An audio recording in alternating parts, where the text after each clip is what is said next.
Dahil naghirap si Kristo sa katawang tao niya, dapat ay handa rin kayong maghirap, sapagkat hindi na gumagawa ng kasalanan ang taong nagtitiis ng hirap.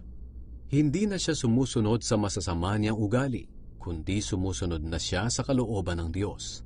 Kaya huwag na ninyong gawin ang mga ginagawa niyo noon, ang mga bagay na gustong gawin ng mga taong hindi kumikilala sa Diyos. Puno ng kahalayan ang buhay niyo noon, at sinunod niyo ang nasa ng inyong laman. Palagi kayong nagtitipon-tipon para mag-inuman at gumagawa ng mga bagay na kahiya-hiya, at sa pagsamba ninyo sa inyong mga Diyos-Diyosan, kung ano-ano pang masasamang bagay ang ginagawa ninyo.